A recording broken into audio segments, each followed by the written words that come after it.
அனைவருக்கும் வணக்கம். நீங்க இப்ப பார்த்த இந்த வீடியோ காட்சியானது அனைவருக்குமே மெய்சிலிர்க்க வைக்கக்கூடிய ஒரு அற்புதமான காட்சியா தான் இருக்கும். பொதுவாகவே சிவபெருமானுக்கும் பாம்புக்கும் நிறைய தொடர்புகள் இருக்கு அப்படின்னு சொல்லப்படுகிறது. அந்த வகையில தான் தானாகவே ஒரு நாகப்பாம்பு வந்து அந்த சிவபெருமான தரிசனம் செய்த ஒரு நிகழ்வு தான் ஆம்பூர் அருகே உள்ள ஒரு சிவன் கோவில்ல நடந்துள்ளது. மனிதர்கள் எல்லாம் எவ்வாறு கோவிலுக்கு போய் அந்த இறைவனை நம்ம வழிபடுவோமோ அதே போலவே மற்ற உயிரினங்களும் செய்யும். அதே போலத்தான் இந்த நாகப்பாம்பானதும் சிவபெருமான போய் தரிசனம் செஞ்சிருக்கு. இந்த ஒரு காட்சியை பார்த்ததற்கு நம்ம மிகப்பெரிய பாக்கியம் செய்திருக்க வேண்டும் அப்படின்னே சொல்லலாம்.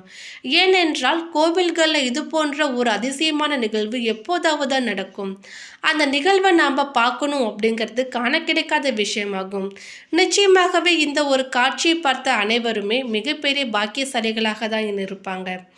இந்த வீடியோவை நீங்கள் பார்த்துட்டு இருக்கும் பொழுதே உங்கள் ஆள் மனதில் ஒரு வேண்டுதலை நினச்சிக்கிட்டு கமெண்ட் பாக்ஸில் ஓம் நமச்சிவாய என்ற திருமந்திரத்தை 3 முறை பதிவு செஞ்சிடுங்க. அது மட்டும் இல்லாமல் நீங்கள் இப்போ தான் நம்ம சேனலை ஃபர்ஸ்ட் டைமாக பார்க்குறீங்க அப்படின்னா கண்டிப்பாக சப்ஸ்கிரைப் பண்ணிக்கோங்க.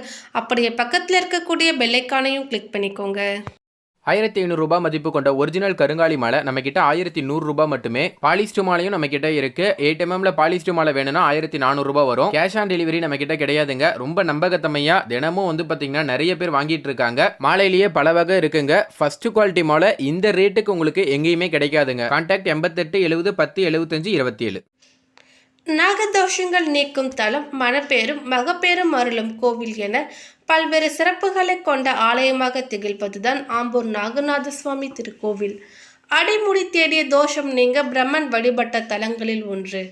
வழக்கத்திற்கு மாறாக அக்னி மூலையில் நவகிரக சன்னதி அமைந்த ஆலயம். நாகதோஷங்கள் நீக்கும் தலம், மணப்பேரும் மகப்பேரும் அருளும் கோவில் என பல்வேறு சிறப்புகளை கொண்ட ஆலயமாக திகழ்வதுதான் ஆம்பூர் நாகநாத சுவாமி திருக்கோவில். அடைமுடி தோஷம் நீங்க பிரம்மதேவன் வழிபட்ட 7 தலங்களில் 6வது தலமாக இந்த கோவில் இருக்கின்றது. மன்னன் காலத்தில் ஆம்பூர் வனப்பகுதியில் இறைவன் புற்றினால் மூடி மறைந்த நிலையில் வாழ்ந்து வந்தார். இந்த பகுதியை ஆண்ட மன்னனின் அரண்மனை மந்தையை சேர்ந்த பசு ஒன்று நாள்தோறும் இந்த புற்றின் மீது நின்று கொண்டு பால் பொழிவதை வழக்கமாக கொண்டிருந்திருக்கின்றது.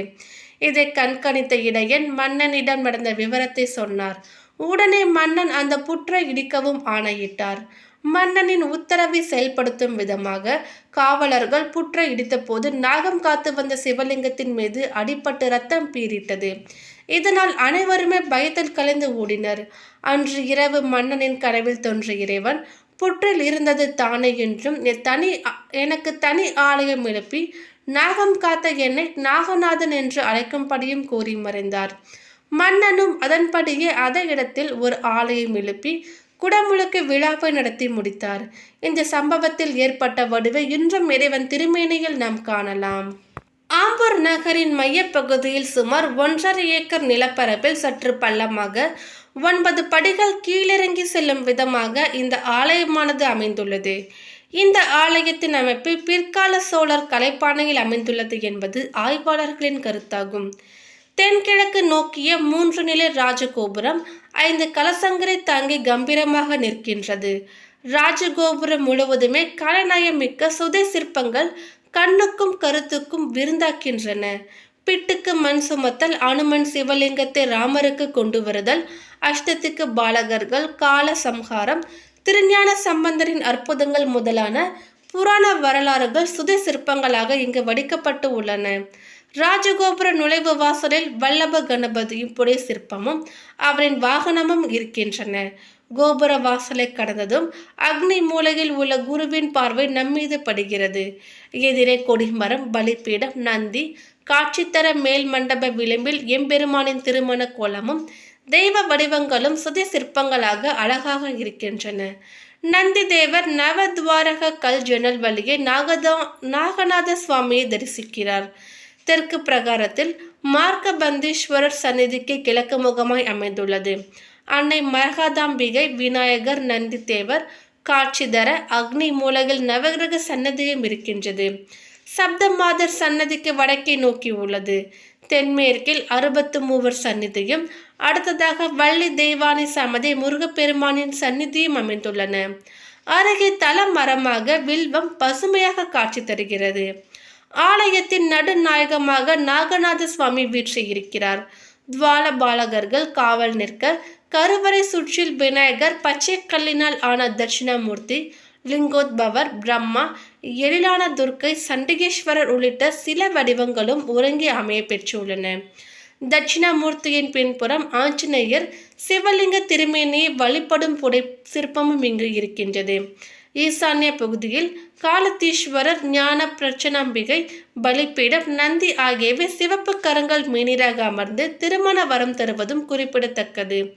இறைவன் நாகநாத சுவாமி சதுர வடிவ ஆவுடையாரில் சுயம்பு மூர்த்தியாக எளிய வடிவில் ஒளி வீசும் தோற்றத்துடன் இங்கு இருக்கின்றார். இவரை கண்டறிய புற்றை அகற்றிய போது ஏற்பட்ட வடுவை இன்றும் இவரின் திருமேனியின் பின்பகுதியில் கண்டு நாம் மெய் சிலிர்க்கலாம். வடமேற்கு பிரகாரத்தில் அன்னை சமயவழி சந்நிதியம் அமைந்துள்ளது. இதற்குள் சுக்கிரவார அம்மன் பள்ளியறை அமைந்திருக்க அன்னை தரிசித்தபடி சிம்ம வாகனமும் காணப்படுகிறது.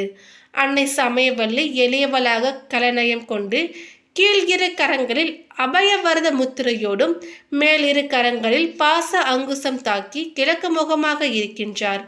அன்னை சுவாமியின் உயரத்தை விட ஒரு படி மேலாக காட்சியளிப்பது வழக்கத்திற்கு மாறான அமைப்பாக உள்ளது. பொதுவாகவே நவகிரக சந்நிதி வடகிழக்கு பகுதியான ஈசான்ய மூலையில் அமைந்திருப்பது இயல்பான ஒன்று. ஆனால் இங்கு தென்கிழக்கு பகுதியான கன்னி மூலையில் நவகிரக சன்னதி அமைந்துள்ளது. இதன் மூலம் ராஜகோபுரத்தை கடந்து ஆலயத்திற்குள் நுழையும் பொழுது குருவின் பார்வை நமக்கு கிடைப்பது என்பது குறிப்பிடத்தக்கது. அதே போலவே சனி பகவானின் இடதுபுறம் காகம் வாகனமாக இருப்பது தனி சிறப்பாகும். இந்த ஆலயத்தில் 2 பைரவர்கள் அமைந்துள்ளது குறிப்பிடத்தக்க அம்சம். இந்த ஆலயம் நாகதோஷங்கள் அனைத்திற்கும் ஏற்ற தலமாகவும் இருக்கின்றது. இது தவிர திருமண பேறு, குழந்தை பேறு இவற்றிற்கு உகந்த தலமாகவும் இது அமைந்துள்ளது. திங்கட்கிழமையில் உண்ணா நோன்பிருந்து வழிபடுவது குழந்தை பேறு தருமம், குடும்ப பிரச்சனைகள், நோய் தீரவும் சிறந்த வேண்டுதல் தலமாகவும் இது இருக்கின்றது. இந்த கோவிலில் பங்குனி கிருத்திகையில் தொடங்கி பங்குனி உத்திரம் வரை 10 நாட்கள் பிரம்மோற்சவம் வெகு விமர்சையாக நடைபெறுகிறது. இது தவிர தமிழ் புத்தாண்டு லட்சதீபம், சித்ரா பௌர்ணமி, சித்திர விஷு, கிருத்திகை நவராத்திரி, ஐப்பசி அன்னாபிஷேகம், கார்த்திகை தீபம், கார்த்திகை கடைசி சோமவார சங்காபிஷேகம், மார்கழி ஆருத்ரா, தைப்பொங்கல், கிருத்திகை, மகா சிவராத்திரி, பிரதோஷம் உள்ளிட்ட அனைத்து சிவாலய வழிபாடுகளும் கிருஷ்ணன் ஐயப்பனுக்கும் விழாக்கள் வெகு விமர்சையாக இங்கு செய்யப்படுகிறது.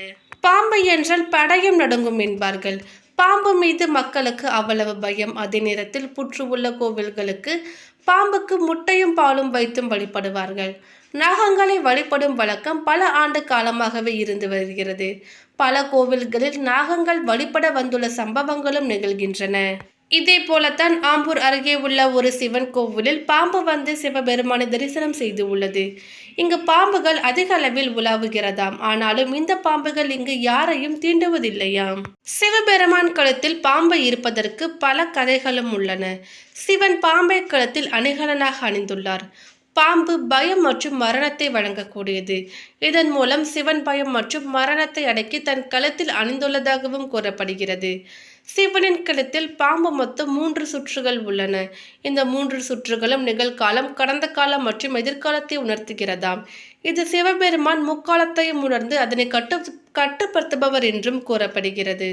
ஒரு முறை பாம்புகள் ஆபத்தில் இருந்த பொழுது அவை பாதுகாப்பிற்காக சிவபெருமானை அணுகின. சிவபெருமானும் அவற்றை பாதுகாப்பதற்காக கைலாயத்திற்குள் தங்க அனுமதித்தார். இருப்பினும் அதிக குளிரின் காரணமாக அவை கதகதப்பிற்காக சிவபெருமானின் உடலில் சுற்றி கொண்டன. சிவபெருமானும் அவற்றின் உயிரை காப்பதற்காக அதற்கு அனுமதித்தார். உலகில் தீய சக்திகளின் உருவமாக பாம்புகள் கருதப்படுகிறது. பாம்பை தன் கழுத்தில் சுற்றி வைத்திருப்பதன் மூலம் சிவன் நமக்கு கூறும் செய்தி என்னவென்றால், தன்னை சரணடைந்தவர்கள் எந்தவித தீய சக்திகளும் நெருங்காது என்று கூறுகிறார். பாம்புகள் பேராசை மற்றும் பொறாமையின் பிரதிபலிப்புகள். பாம்பு தன் கழுத்தில் அணிந்ததன் மூலம் தன் ஆசை மற்றும் பொறாமை அடக்கி ஆள்வதையும் சிவன் குறிப்பால் நமக்கு உணர்த்துகிறார். பெருமானை சரணடைந்ததன் மூலம் வாசுகி பாம்பு தன் விஷத்தை மாணிக்க கல்லாக மாற்றக்கூடிய திறனையும் பெற்றது. இதன் காரணமாகவே மற்ற பாம்புகளும் சிவனின் கையில் ஆபரணங்களாக மாறின. எவ்வளவு மோசமானவர்களாக இருந்தாலும் அவர்களின் மனது இப்பொழுது தூய்மையாக இருந்தால் சிவபெருமான் விலை மதிப்பில்லாத நற்குணத்தை வழங்குவார் என்பதையும் உணர்த்துகிறது. மேலும் இந்த தகவல் உங்களுக்கு பிடித்திருந்தால் லைக் பண்ணுங்க, ஷேர் பண்ணுங்க. இது போன்ற பல முக்கியமான தகவல்களை நீங்க தெரிஞ்சுக்கிறதுக்காக எங்க சேனலை சப்ஸ்கிரைப் பண்ணிடுங்க. தேங்க்யூ.